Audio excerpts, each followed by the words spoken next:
சுவிசேஷத்திற்கு கதவுகள் வாசல்கள் திறந்திருக்கின்றன.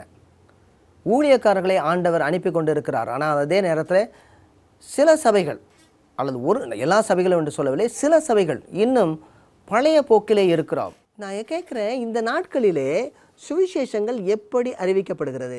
இந்த நாட்களிலே சுவிசேஷங்கள் அறிவிக்கப்பட்டதற்கும் அன்று திருச்சபையிலே சுவிசேஷம் அறிவிக்கப்பட்டதற்கும் என்ன வித்தியாசங்கள்?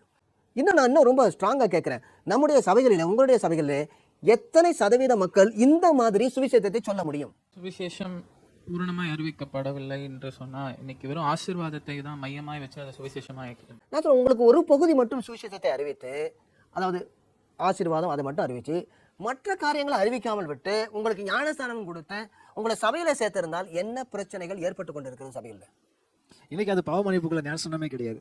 பாவ மன்னிப்பு, அப்புறம் அதுக்கு பிறகு அது அறிக்கை ஞானஸ்தானமே இல்லை. அது அவங்களோட தேவைக்காக உள்ள ஞானஸ்தானம். அப்படின்னு என்ன தேவை? Maybe marriage. இன்னைக்கு எப்படின்னா மனுஷங்களுடைய தேவையை தான் சந்திக்கணும்னு நினைக்கிறேன். கஸ்டமர் ஃப்ரெண்ட்லி அவங்களுக்கு இப்போ உள்ள தேவை கம்பெனி டெம்பரரி அவங்கள திருப்திப்படுத்தணும். ஓகே, டெம்பரரி எப்படியாவது மேனேஜ் பண்ண கிரைசிஸ் மேனேஜ்மெண்ட் இதெல்லாம் மாத்திரம் இல்லை, அவங்களுக்கு அந்த ஸ்டேட்டஸை காமிக்கிறதுக்கு they need some accounts. Okay. For example இப்போ நான் சொல்றேன், இப்போ big is best. இப்போ நம்ம கார்ப்பரேட் கம்பெனியோட இது இப்போ நம்ம இன்னைக்கு ஃபுல்லாக பார்த்துட்டு இருக்கோம். எல்லாத்தையுமே அந்த ஞானஸ்தானம் பாவ மன்னிப்பு என்ற ஞானஸ்தானம் ரொம்ப தெளிவாக அவங்க பேசியிருக்கிறாங்க.